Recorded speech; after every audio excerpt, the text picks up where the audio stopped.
because everything that I might say is what I understand, but for you have to be selective on what notes you understand and come up with your own theory of what is ethics, what is morality, what is law. And you should be really good to go for this topic. Okay, so let's start with custom. Okay, in our slides, they don't really cover much on custom, but I'm just going to give you a quick overview of what is custom. So custom can actually be divided into two, which is general and local custom. So if you ask me what is custom is basically the rules of behaviors that develop in a country without deliberately invented. What does it mean? It means that nobody, took some classes or some scientific research to come up with the custom. Like to say, oh, some like, Asians, they want to like put their shoes outside when they go inside their houses. They don't really like sit for discussion, sit for some scientific research to come up that, oh, when you go in, you should not wear your shoes. It is just basically something that came from the inner place of the human being itself, which was like a tradition that was practiced. So it was invented without wanting to be invented. That is what you would call as a custom. So custom is general custom and local custom. General custom basically is what I was talking about, the common law, which was created during the normal conquest. So if you have gone through your chapter 4, general custom, the common law is basically like the background of the law that we have now, because as you already know, our Malaysian law legal system is also related to the common law, which is the UK law, which is one of the incredibly oldest law. So common law was basically a basis of the general custom itself. So it is thought that after the Norman conquest, judges who travel around the land making decision in the king's name, based at least on not common customs, which are the general customs. So basically the common custom relates to the general customs here. However, these general customs are no longer an important source of law, as most general customs have since been absorbed into legislation or case law. Okay, what it's trying to say is that initially, for example, common law, the most of the law which was created was interpreted through their common custom in UK or even in Wales. So it's just that all of the common custom has now been interpreted and absorbed into the legislation, which is the law. So now they don't really focus on general custom because all of this is already there. So you don't have to go back and do it again. Everything is done and dusted. That's why you're trying to talk about the general custom. And then if you talk about local custom is basically something that only operates in a particular area. For example, like your taman, right? Your taman might have like certain organization, that has certain rules, maybe like they have like a guard or something that you have to pay fee every month. So if you don't pay the fee, you'll be fined. This kind is like a custom that you do in that particular area as well. So it doesn't really affect, the area outside of that place. So that will be for custom. So just to sum up again, custom can be two things. First is general custom and local custom. General custom is more wider comparing to the local customs. Local custom can be like in a particular area. An example you can remember is like a taman. Okay, class? Okay. Now we want to go into question number 4. Okay, so why the first place are we discussing about custom? Because custom eventually develops into a legal rule. Custom is evaporated into the legislation. So what does it mean? If you can see in this sentence, the general custom are no longer an important source of law, as most general custom have been since absorbed into the legislation or even the law. So it just means that once you have all of these kind of customs, certain customs during the common law, you talk about equity and etc. These things has already been developed into the legal rule. So this is why this answer here is evident for this question. How can a custom develop into a legal rule? So you can actually, like, if you ask this kind of question, you can just talk about, the development of equity, development of common law. So you should be good to go. So I can also give you an example. Let me read it for you. It is customary not to create a nuisance such as noise that irritates your neighbor, but where the noise of smoke reaches an unreasonable level of social custom, it becomes a legal rule. Sorry, there's a comma here actually. But where the noise or smoke reaches an unreasonable level, the social custom becomes a legal rule. So as you can see in this situation, custom is being a custom where like maybe if like your neighbor is causing you some kind of issue, you just like tegur ke apa kan. But let's say that things becomes like reaches an unreasonable level that you can't even like take it. It's just like incredibly irrational. So when these kind of issues happen, even when it happened during the Norman conquest itself, it becomes a priority for the government to ensure they can solve this issue. So in order to solve this issue, the social customs become the legal rule. So in this situation, you can see there is a concepts of custom and legal rules actually interlap with each other, because in this scenario we can see that the legal rules actually exist because of the custom. But the thing is, custom is not only the source of the legal rules. So that is why you can see here, there's actually no norm here, but the norm would be somewhere here actually. Like, norm, but it has to be, interrelated with this, something like that. That is why the norm, the custom here, is not only the sources of law. There's other sources of law as well. So there is an interrelation between the custom, because custom is not only custom. Custom can be, a branch of morality, for example. Because when you talk about, okay, you have to put, for example, that is a custom. But if you think in like a moral way, it is moral to do that because some people, they respect their house as like some, religious entity, or it is just like better to do it that way, so you keep the house clean or something like that. And when you give the justification why you have to put the shoe outside, that refers to ethics. So all of this is like a spider web. It needs to aid each other in order to make the legal rules stand. So yeah, so just to summarize again, because in every section you must understand the interrelation between these things with all of the other elements, which is ethics and morality. Because at the end of the day, the question is going to be something like distinguish between custom, law, ethics, and morality. Give some examples. You have to, explain it in a way that you understand yourself. Okay, just to sum up again, custom is basically rules of behavior that develop in a community without being deliberately invented. So it was developed without wanting to be developed. It is an invention that was never intended to be invention, but it became an invention because of the need or the priority of the common people. Okay, any questions on custom?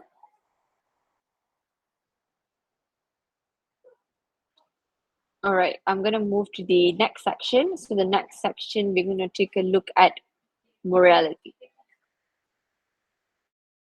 Of course, you have heard the word moral millions of times, but it's just that now we're going to try to dissect what exactly morality means.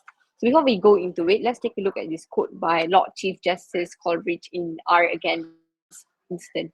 Okay, it would not be correct to say that every moral obligation involves a legal duty, but every legal duty is found on a moral obligation. So what does it actually means? Okay, for example, you have some kind of moral obligation, what we discussed earlier about the husband. Where is it? Okay, let me go there. Okay. Okay, this one. A husband should not leave his wife to do all the chores. In this scenario, we know that the husband is taking the moral judgment, right? So, but this moral judgment is not related to the legal consequences. So, even if the husband, ends up pushing all the chores towards the wife to settle all of the chores, he's not going to face any kind of legal consequences. That's what they're trying to say in this sentence, where they say every moral obligation in sorry not to be correct to say that every moral obligation involves a legal duty, which is what I'm trying to say is that every moral obligation does not involve a legal duty, if you want me to summarize this sentence. However, every legal duty is founded on a moral obligation. Let's talk about, giving some kind of punishment because of, for example, accident. If you have an accident and somebody, hit your car, and of course that person is going to pay you the fine. And that is like legal duty that that person is going to perform. But in that portion, you can see there's some kind of moral obligation for the person to pay the compensation in order to solve your issue, to solve your car. There is actually a moral obligation to take accountability of your action. But that's what we're trying to say here. Every legal obligation does not involve a legal duty. Something that you focus because of your personal preference, which is a moral obligation, does not have any kind of legal consequences. However, every legal duty, it actually depends on the moral obligation of why something is right or wrong towards certain individual. Okay, I hope that's clear. Okay, let's go into the explanation. So, morality basically means the concepts of what is right and wrong. That's it. It's something that very easy. You've learned it before. And if you ask me where the word moral is derived from, is actually a Latin word called moralis, which actually means custom and conduct. If you look here, we still listen to the word custom. That's why I say everything is interrelated. Custom is what becomes the basis of the morality itself. So you can see here the interrelation. Okay. Another thing we also discussed about the religious doctrine earlier in the class. Morality or even ethics, most of it is actually emphasized by the religious doctrine because in the past, we didn't have some kind of education system where you learn about civic or like moral or something. Mostly our principle were based on religious doctrine. So even for now, maybe we like the religious doctrine is like not that kuat lah, like how our parents or even like our grandparents are, because their primary education was a religion. So their religious doctrine in terms of the morality was much more extreme comparing to ours. Okay, number 4. Certain acts may not be recognized by some members of the particular society to be wrong, but this does not necessarily mean that these acts are illegal. So this basically refers to what we discuss here. Every moral obligation does not involve a legal duty, because morality refers to your personal preference. Okay. Number 5, to some extent, law imposed by state are very much influenced by morality, where it enforces the dominant of morality of the society. So this basically refers to this sentence. Duty is founded on a moral obligation. Okay. So now let me give you an example in a situation where certain things are legal but not immoral, or is immoral not legal, that kind of scenario. Let's take a look at example number 1.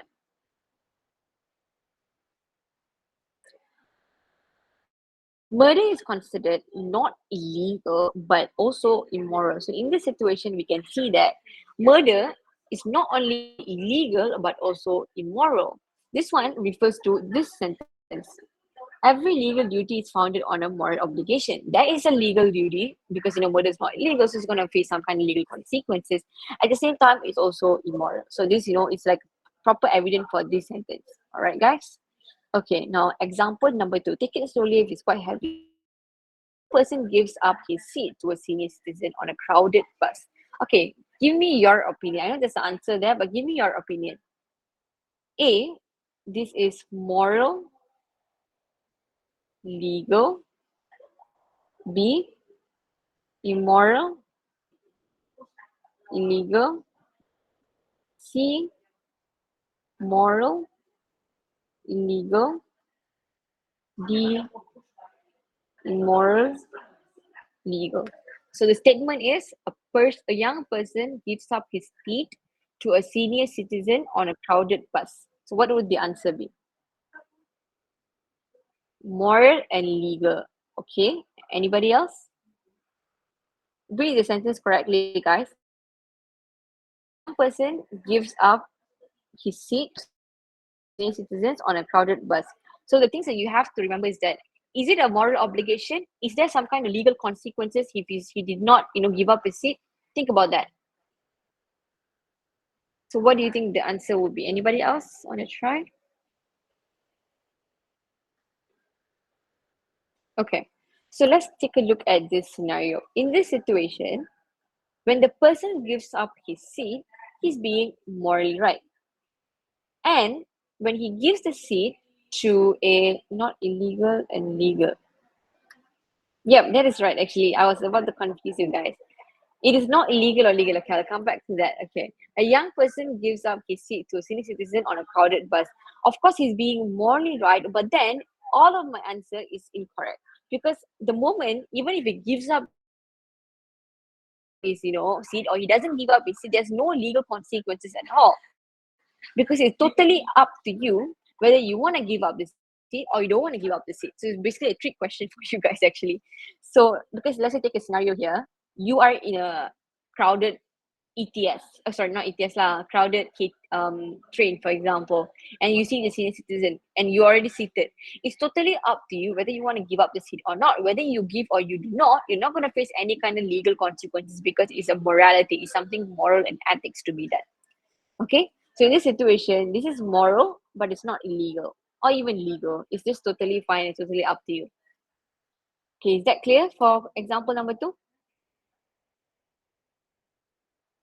Everybody still with me? Okay, question number 3.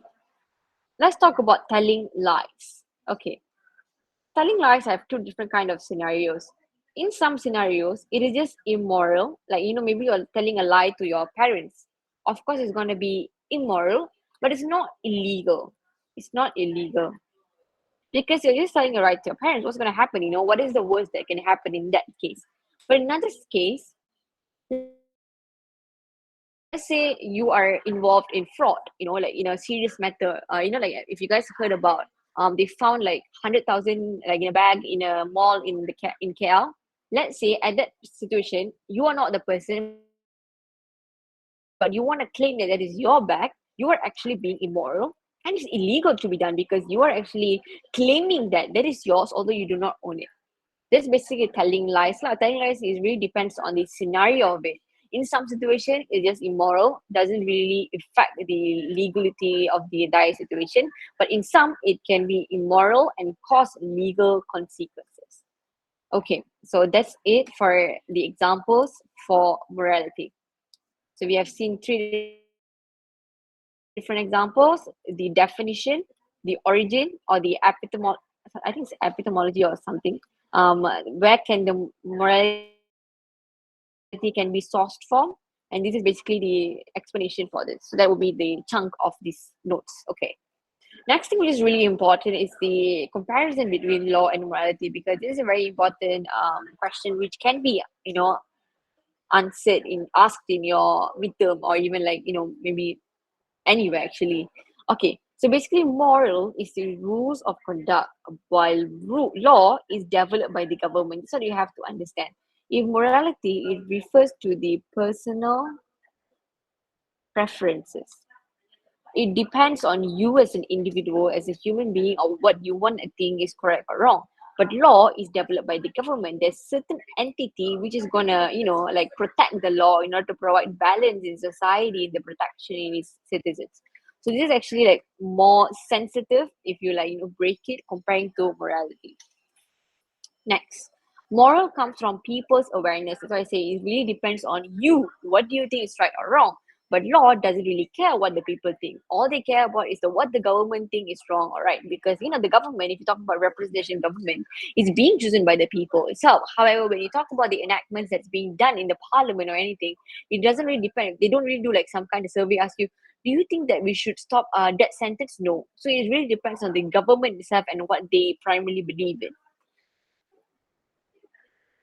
Okay. Oh my God, I'm having a deja vu. I had a dream that I'm teaching this exact thing in my dream. Okay. All right. Okay. Um, let's take it at number 3. Codes which every person must confirm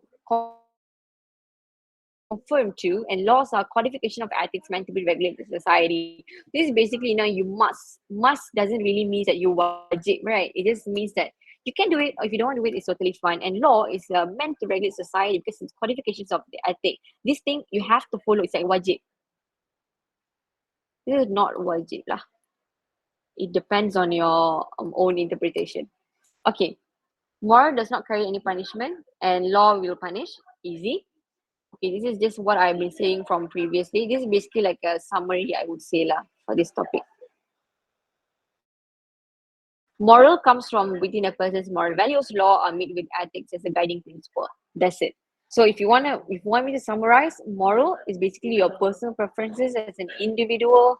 What do you think is right or wrong, and it's not punishable at all. It's not really that sensitive. But if you compare with law, it's much more heavier. Law is very sensitive and it's not something that you can decide what you want to do. It's being decided for you by somebody else you've already elected in the past, like the government, for example. And if you fail to follow the law, you're going to face serious consequences, which are legal consequences. That's it for law and morality. And if we talk about customs and morality, custom can be one of the branches of moral, because moral is developed on customs which are traditions of the certain society. Okay, any questions, guys? Chat box. What is the codification of the ethics? Okay, first we must understand what is codification.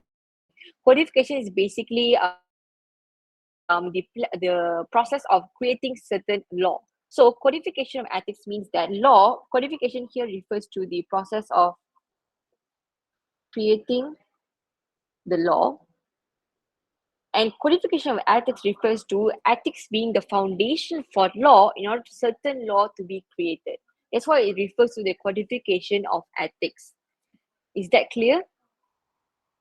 Which I'll be covering actually on ethics part, because ethics becomes the foundation for law itself.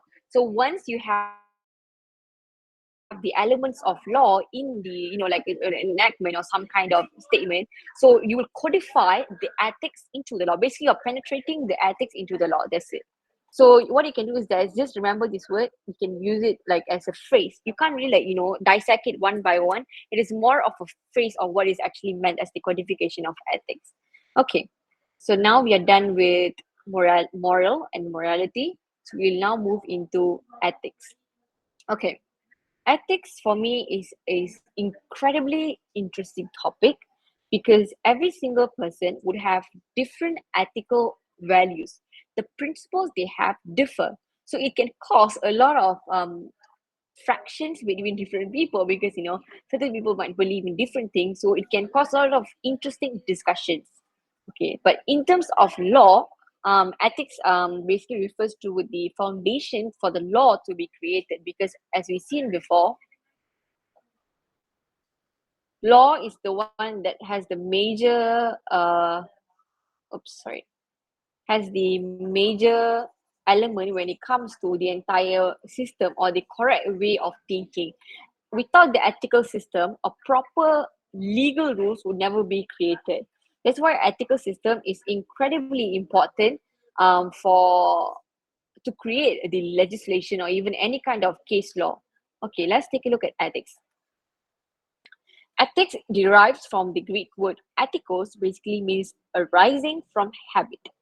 Although the meaning of ethics and morals are used interchangeably, but they have different meaning. You might be like, oh, ethics and moral is the same thing, but it's not. Why it is not? If you take a look at this Venn diagram, ethics refers to the external rules, and it may vary between environments. So what does it mean by environment? Let's take a look at like a professional environment.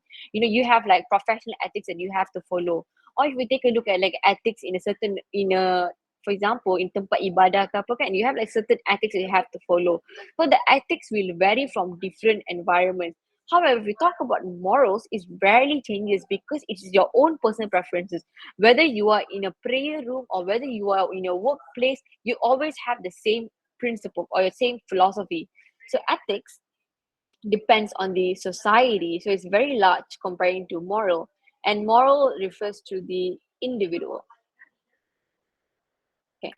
But the interrelation between both of this is that both of this highlights the rights and the wrong of the conduct. What should be done, what should not be done. Both of it emphasize on that. It's just that in a different perspective, in different scenarios, and in different venues. Okay. So let's take a look at number 2. Differences between moral and ethics. Moral is like individual, refers to the principle or rules of the conduct that govern or ought to govern an individual life or society. Govern basically means like to that revolves or decides, your principle that makes you, decide some decision, for example, or some kind of rule. That is what govern means lah. Like, government governs the country, like this moral principle governs you. So moral refers to principle or rules of conduct that govern an individual life of a society. In contrast, ethics, which refers to society, this is how I remember the keywords basically, is a designate the system endeavors to understand moral concepts and justify moral principle. So when you remember ethics, another thing you have to know is justification. I already covered this earlier as well, but it's going to cover those who were not here. Okay, an individual for like morals, you must remember more on the judgment. So first of all, the morality need to exist. That's why you make a judgment. For example, same scenario I'm going to use. A husband should not push all of the chores towards the wife. That is a judgment you make. But when you answer why shouldn't the husband do that? And when there's a why, you will give a justification. When you give a justification, your justification is inclined towards the ethics. That is why both of this is very much interrelated. It's how you're trying to make sentences without both of these existing, consequently, you're not gonna give the best justification for your judgment. Okay. I hope I made it clear on what is the big difference between ethics and morals. Okay, in order to tackle ethical questions, I want you to introduce something called the trolley problem. This is a very controversial problem, which is very ancient problem, which is being discussed by a lot of philosophers. But we're going to take a look at a video first of what the trolley problem looks like. But I'm going to give you a quick perspective on it. So basically, the trolley problem is where this is you basically, and you have, but this is a different scenario, yeah, guys. I just want to look at the picture. Don't look at the words because that is like for the next activity that we're gonna do.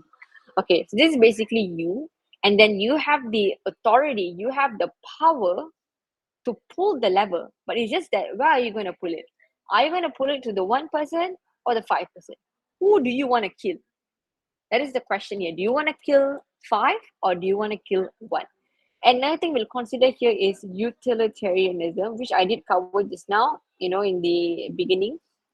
But we'll take a look at this video first, and then we will move into the discussion of it. Okay, let me share the video.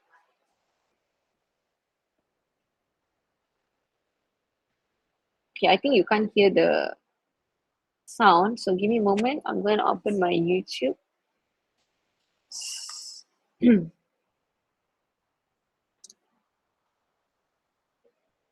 Okay. Share a tab. An out-of-control trolley car is speeding towards 5 people tied to a track. But can you guys hear the audio? Okay.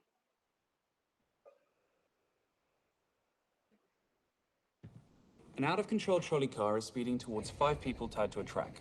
But you can pull a lever and make the trolley swerve onto another track where only one person's going to get run down.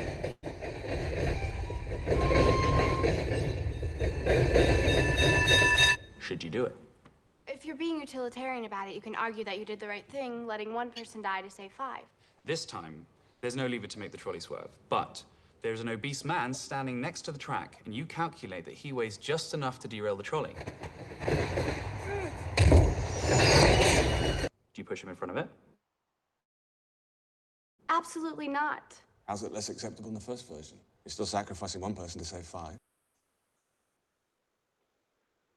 Okay, so that is the video. Okay, now let me discuss with you what it actually means. So in this trolley problem, there's actually 2 different scenarios which are extremely popular. The first scenario is this. You have the power to pull the lever. So would you pull the lever towards this one person or kill the other 5? Okay. And there's another scenario, which is the first one is like 5 or 1. And another scenario is called the fat man scenario, where there is like a jambatan over here, and there's a really huge fat man sleeping over here, standing over there. And what you can do is that you already know that you calculated is that this fat man can stop this train, for example. So if you push the fat man down, the train can be stopped. So basically nobody will be killed. But the problem is that when some people say that, okay, you can just kill the one person in the first scenario, but when it comes to the second scenario, they're saying that you should not push the fat man, although in both scenarios, you're just going to give up one person. No, but now in this scenario, the calculation is correct. It's not wrong. It is entirely correct. That is the scenario. That is the variable here. It is entirely correct. The calculation has been done, so nobody is gonna mati. So it's already proven that. Yes, that's why this is such a controversial topic. When you push this one person down, you will give up one life to save 6 lives. So in this scenario, you can save more. But it's just that some people, although they say like, okay, in both scenario, you're going to give up one person. But how are you going to give up the one person? That is the issue with this case. It's a very complicated case because it matters with ethics. Is it okay for you to kill one person to save 5? Or just do something else, or is it okay for you to just um kill a fat guy who probably is going to die because of diabetes or obesity in very soon, that there's other people who are very slim, and save 6 people? Who has the right to kill the people? Like these kind of questions arises when you handle with ethical question.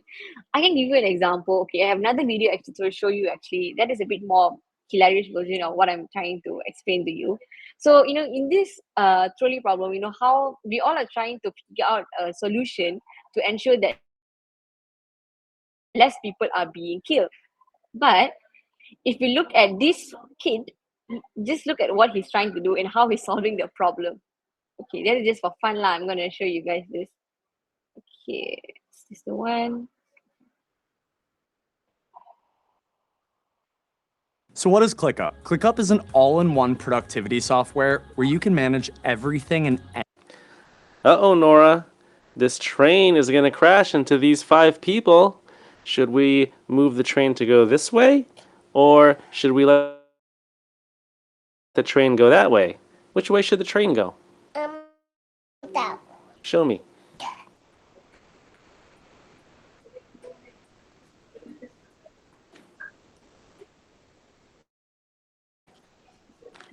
Wait, I'm gonna move this right there. Okay.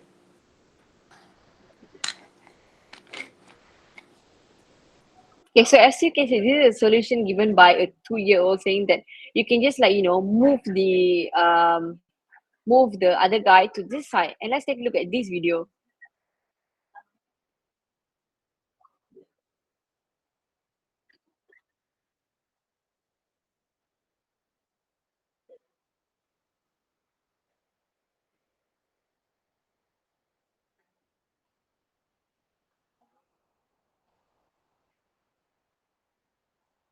And in this video, you can see that just kill everybody.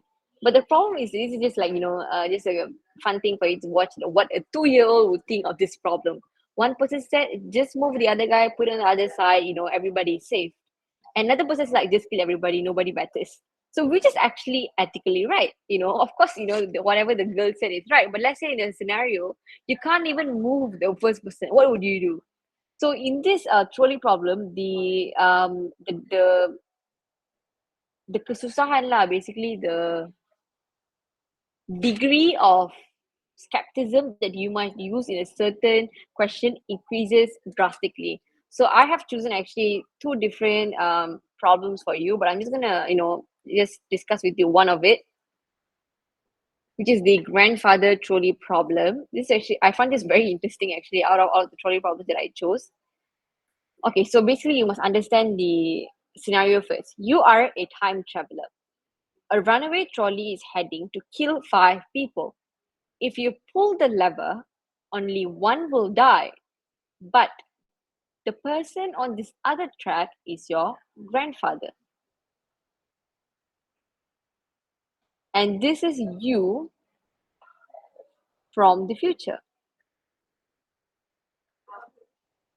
If you pull the lever on one, you will die, but the person on the other track is your grandfather, and your parents haven't even been born yet. So what happens if you pull the lever? So, if you watch like some movie, like, maybe Back to the Future or something, in that movie, if you change what happens in the past, the future will change. So this means that if you kill your grandfather, you might never be born again. You would never exist in this entire world. So I want to ask you guys opinions. What would you do in this scenario? Where would you pull the lever?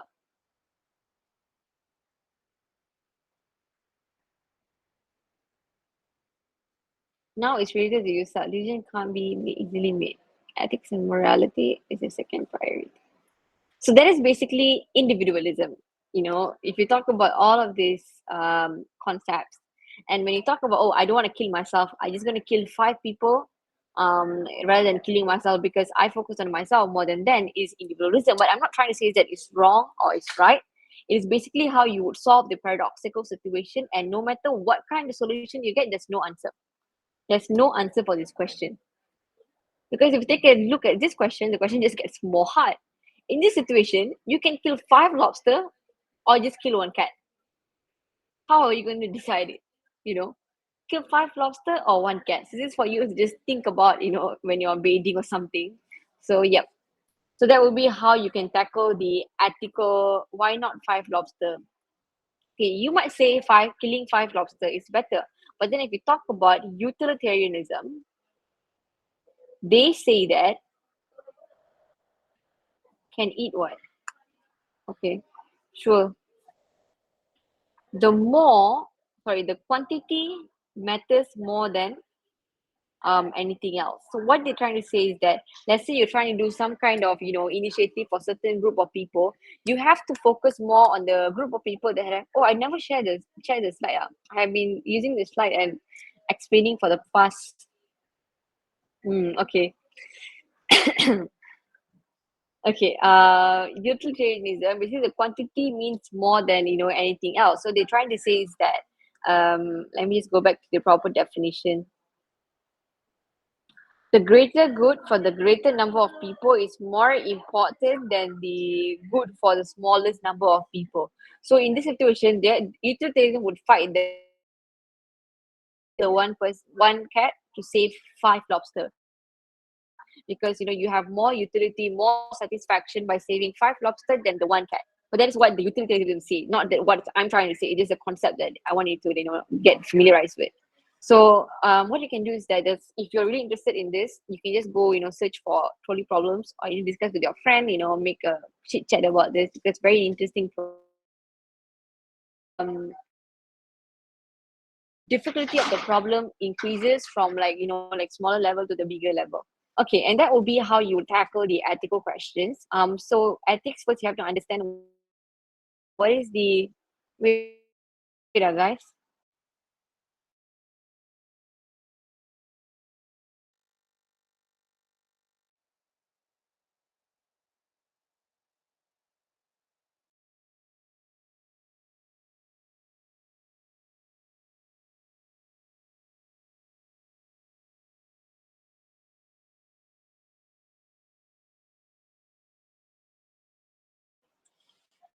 Okay, guys, sorry, I'm back. Okay, so ethics, is basically, just to sum up, it from the Greek word ethikos, which means arising from habits. And ethics is actually like something you can't really interchange it with ethics and moral lah. Ethics refers to, in a bigger scope of morality. This ethic is society, which means justification, and morals is individual, which refers to judgment. Okay, and this is just an example ethical problem, which is not really related to the legal system, because I just want you to really understand what ethics really mean. So just like a quick game for you guys to just check out. Okay, this is the most important thing. You have to understand the comparison and the distinguish between law and ethics. So if ethics is a branch of moral philosophy that guides people about the basic human conduct. So this refers to society. Of course, this refers to the government.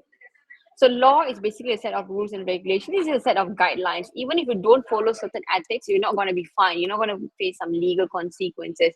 And law governed by government, and ethics is by individual, legal, and professional norms. What does it mean? If you go for some work, you have to follow certain professional ethica. Like ethica, blah blah blah. All that you have to follow. That's it. And ethics and morality, everything is that something that you face in your real life. Actually, you have read about ethics in like certain workplace, ethics in your university, but it's just that we're not really prioritize what ethics and morality even means. Okay, and in terms of the expression, a law is being written in like legislation or even the constitution, but ethics are abstract. Of course, certain university or certain workplace, they have like proper, they print it out or something, but it's still very abstract because it can be changed it's time to time according to society. Okay, and violation, okay, law, you have punishment, no punishment for ethics. And in terms of the objective is to maintain social order. This is just to help the people decide what is wrong and how to act, but more on a societal perspective. Okay, and law is a legal binding. What does legal binding mean? Legal binding basically means that, let's say you have, okay, what date is this today? 2 April. 2 April, you have set a certain precedent. What does the precedent mean? Certain case law saying that, okay, easy one, guys. I'm not going to give you proper case because it's going to be complicated. Let's say today I prove to you that 1 plus 1 is 11. For example, I prove to you that 1 plus 1 is 11. When I'm going to face another case, probably 11th of May, for example, I'm facing another case about this mathematical issue. You have to refer back to this rule. Although you might know that that rule is wrong, but the rule is binding. This is what the binding means. So it's a legal binding. You are binded by the rule to follow the previous rule that already been set. Okay, is that clear on binding? Is that okay, guys?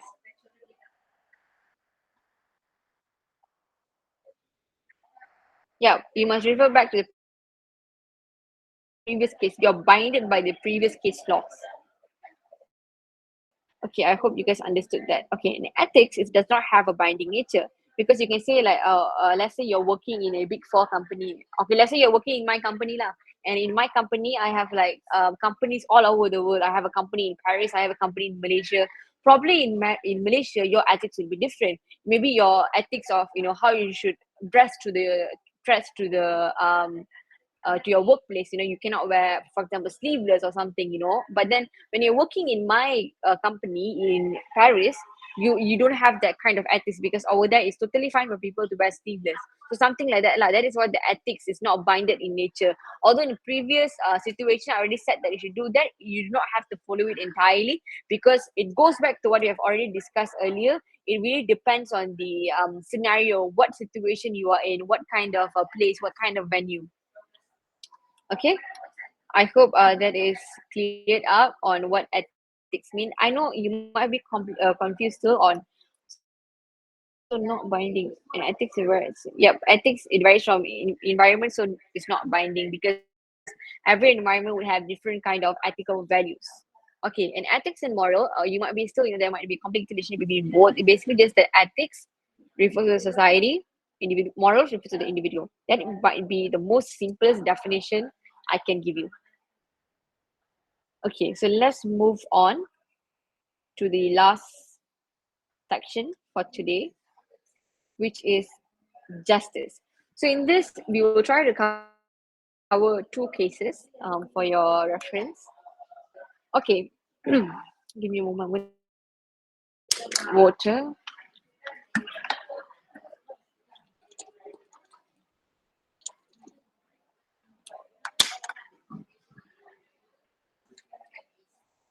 Okay.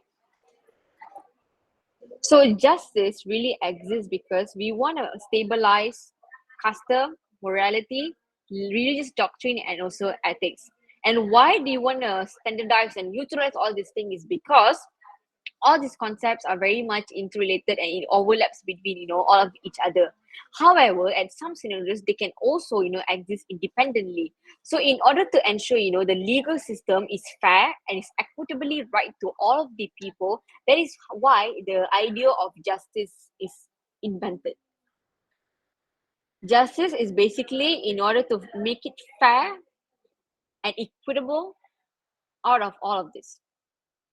Because as we said the scenarios, we knew that when it's illegal it is immoral, when it's moral it's illegal, when it's ethical it's moral.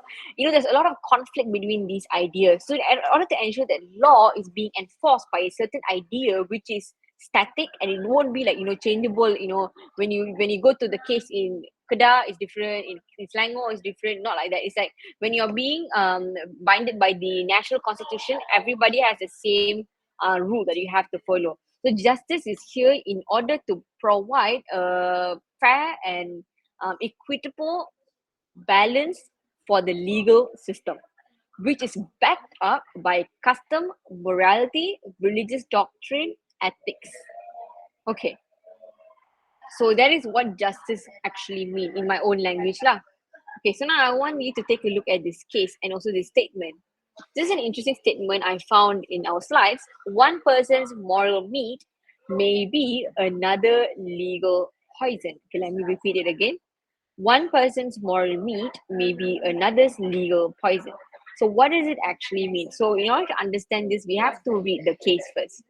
Okay, example case, Harley and Dyke. Okay, I'm going to read the case with me, so just stay with me and try to understand the case. In 1971, a 9-year-old three-wheeled Reliant car was bought at an auction in Muazzez. Despite being in a dangerous condition, the buyer intended to use it for a separate part. So basically, we have a car. I'm really bad at drawing, guys, so just bear with me.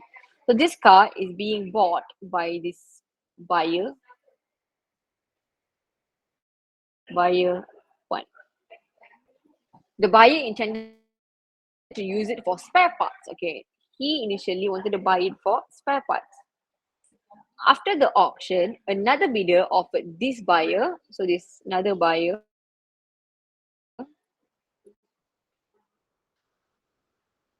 offered the buyer an additional amount for the car, which was accepted. So what happened is that this car went to this guy, and this buyer too paid extra money to buy one. So now, from the car being in the hand of buyer one, it has moved to buyer two. The second buyer, who lacked expertise in car, drove it away and was later killed in an accident. The passenger, now suing the garage owner, who was permanently injured. Initially awarded compensation by the trial judge, it was overturned by the High Court and the Court of Appeal. This is actually like court in UK lah. High Court of Appeal is like this lah. High Court first, and then Court of Appeal. Ruling the seller wasn't legally required to warn the second buyer about the car's dangerous state. Okay, so what does it actually mean is that, when this first buyer bought, he only bought the car in the intention to just use it for like spare parts. But then when he sold the second buyer, because you want to use the spare parts, the car is not in a good condition lah, because you want to extract the spare parts from the car, right? So it's not in a good condition. So the spare part, this buyer one is now selling the car to buyer two, who's giving extra money to buy the car. But at this position, this buyer two was not informed by buyer one that the car is in a bad condition. So this buyer two blindly, drove the car incredibly fast on the road and was killed in an accident. That is the case. Okay. So what was the case held as? This is the House of Lords. So basically the judges lah. So in this case, the seller was not legally obliged to disclose the condition of the case. What does it mean is that this buyer one was not legally obliged to tell this person that, oh, the car is in a bad condition, you should not buy the car, it's only for spare part. He did not inform the person.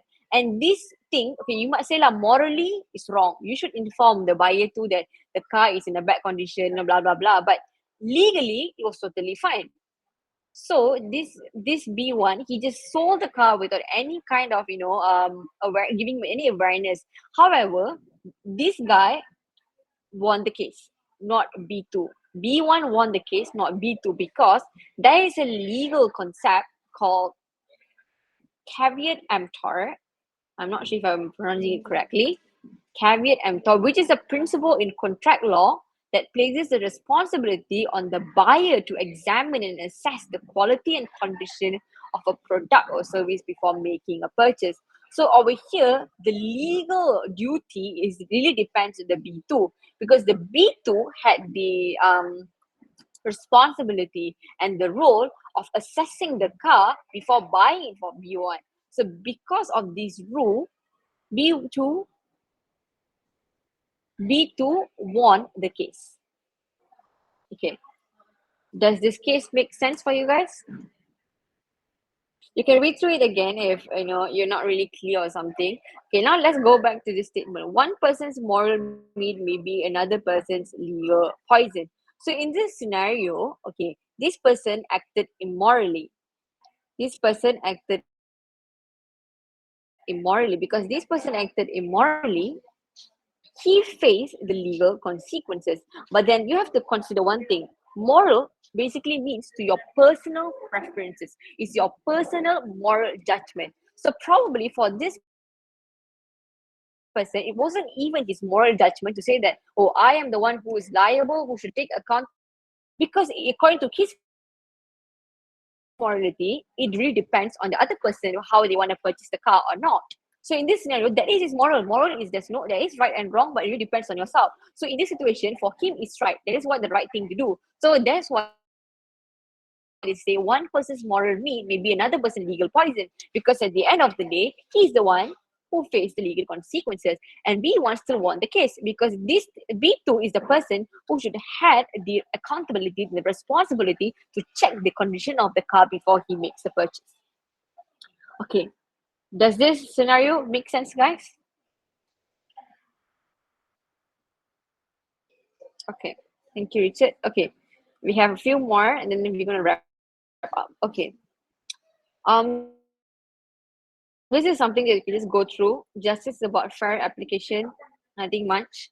One thing you have to remember is this: two principal rules of the natural justice. So, in the concept of justice, there are two things you have to remember that justice emphasizes. First is that nobody may judge his own case. This is true in order to promote fairness, to ensure that nobody provides some kind of judgment that is liable to one side. So nobody should judge their own case. And second thing is that you should always hear the other side. There should be equal amount of consideration between both of the sides. So these are two natural justice principles you have to remember. Okay, do I want to go through this case? Let's see. Okay, yeah, we can go through this case. Okay, this is R against Preston. This is a criminal case because you can see R refers to Regina in the UK law. Okay, read it with me. In July 1991, Timothy Price was found guilty of causing fear of violence after a dispute over a parking space with a woman named Mrs. Sandy Strower. He was fined £500 and ordered to pay Mrs. Strower £300 in compensation. During the trial, one of the lay magistrate, which is a volunteer, like so in the UK cases, they have somebody called the lay magistrate. Sometimes it tend to be the society, like when you are a UK citizen, you can become the judge itself. So it's considered as a volunteer judge, fell asleep and had to be awakened by the chairperson. So the defense lawyer, Tim Brown, pointed this out, suggesting that this might have affected the fairness of the trial. So the court looked into it and confirmed that the magistrate indeed fallen asleep and decided to have a new trial. So this means that, because there was one person who was not there to judge the case, although at that position they had to judge the case, it is still considered unfair if you get like some random judgment, because this one person's judgment also matters in the case, because when you're going to go for a case, every lawyer and everybody present there, all judges have to give equal amount of judgment or some kind of judgmentation in order to ensure the case is being done in a fair position. That's why in this scenario the court has to decide on a new trial to ensure that the process was being done in a fair and equitable manner. Okay, is that clear for example case 2? This is basically the justice. Okay. Okay, next, last one, we want types of justice. Okay, so for types of justice, I've created an acronym for you, which is called CAT, the past tense of care. So only 5 justice you have to remember: commutative justice, administrative justice, retributive justice, ethical justice, and distributive justice. So I'm just gonna summarize it to you because I did see there's already definition given in your slides, but this is just like my version of the explanations. Okay, commutative justice basically refers to agreements. Okay, the justice between two parties. This usually refers to contract law or even like civil law. Okay, for example, this one. For example, the object of civil law is rarely to punish but to adjudicate between individuals within the contractual relationship. Because when you talk about contract law doesn't really focus on giving some kind of punishment to different parties, but they just want to focus on solving the disputes between two parties. So at this situation, you focus more on commutative justice, which is focusing on the disputes and the agreements between two different individuals. Okay, that is commutative justice. So the keyword for you is agreement. Okay, second, administrative justice ensures fairness in decisions and actions of the administrative body. So administrative bodies basically refers to like government agencies, and for example, like professional bodies such as the Malaysian Medical Council, MMC, or even the Bar Council. So these people need to follow certain ethics and ethical value to ensure that justice is being secured. Because even for example, you are a lawyer, right? You can't go and fight for your own case. Somebody else has to lead the case, because it's already said in the principles of the rules of the natural justice, nobody may judge his own case. So even if you're being somebody, an important person in the administrative body, you cannot judge your own case. And because these things are already being underlined in the Bar Council, for example.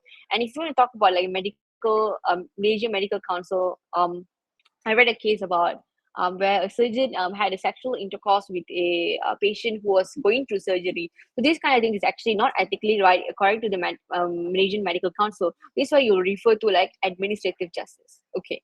Number three, we want to take a look at retributive justice. Retributive justice basically refers to punishments of like which kind of cases needs to be given punishment. For example, stealing or some kind of fraud, or even more like extreme cases that might require punishment. So in order for you to consider which cases needs extreme punishments, you must consider retributive justice. All right. And fourthly, we want to talk about ethical justice. Ethical justice basically means that you're trying to be morally right. So I can give you guys, I can give you an example. In legal proceedings, lawyers are expected to hold ethical standards by representing their clients diligently and honestly, regardless of person's beliefs and biases. Ethical justice in law ensures that legal professionals adhere to ethical codes of conduct, maintain integrity, prioritize fairness and justice in their practice. So let me give you an example. For example, you are a defense lawyer who's gonna who's defending your case where, let's say like the person you're defending basically killed this other person. But the problem is, even though you know that he actually killed it, but you have to still fight that he did not kill it and he's not the issue there. So over here, it might be, interjecting with your own ethical values. But as a lawyer, you should not be upheld by your own personal beliefs or biases. You should focus more on your anak buah, whoever is that, you have to like focus more on them and be ethically justice towards their own perspectives. That's what we call as the ethical justice. Okay. Last one is distributive justice. Distributive justice basically refers to resources. An example I can give is that, you can talk about scholarships, where like certain scholarships, they want to give scholarships for outstanding academic achievements, achievers. So it doesn't really matter, what kind of economic background is from. You should be given the equal opportunity, no matter, whether you're from T5 or your B40 or your M20 or even T20. You should be given the equal amount of, scholarship. But it really depends on the terms and condition of the scholarship, whether they want to give, everybody, how, but that's what they really mean by the resources as well. Another thing you can talk about is during the COVID-19 pandemic, we were given vaccines, right? No matter what kind of financial background you're from, what is your education, everybody was distributed equally in terms of the vaccines. This refers to distributive justice. Okay.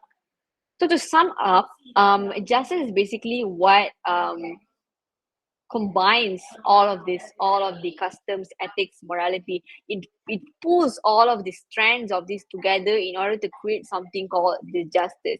Justice is much more, it really depends on the law itself, because law being just, being fair to people. So justice has a really big interrelation with law. Okay. and you have to like remember a few cases if you want. It's totally up to you. My lecturer said you don't really have to remember the cases, but it's just like for fun. And you have to remember this to principle of justice, and also this, which is the objective of justice. And this is optional. This is important. You have to memorize all of this, and you should be good for the topic. So yeah, that would be the summary for the entire topic. And this is an example question that you can try to tackle. Usually, questions will just focus on these three, because these three are the one which has like a main interrelation between all of that. So you can feel free to like take a look at this example answer that I have provided. This is basically explanation of what is law, what is morality, what is ethics, and the differences.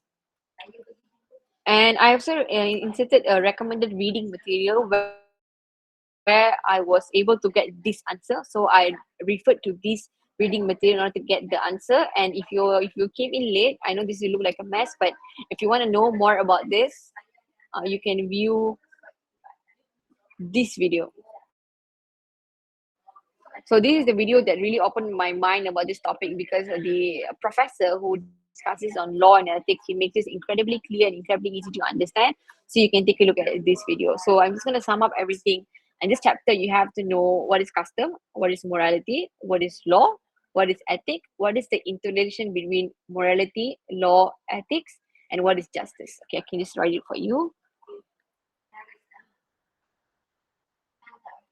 What is custom?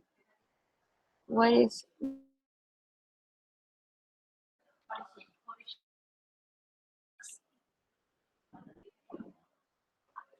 interrelation?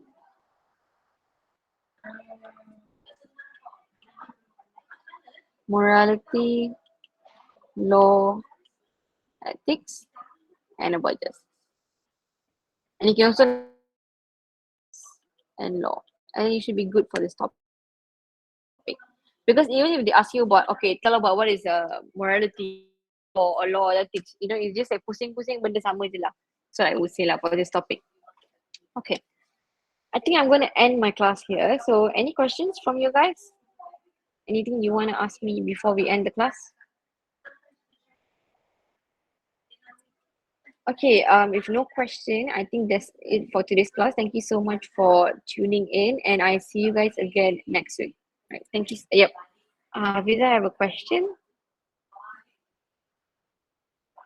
Okay, no. All right.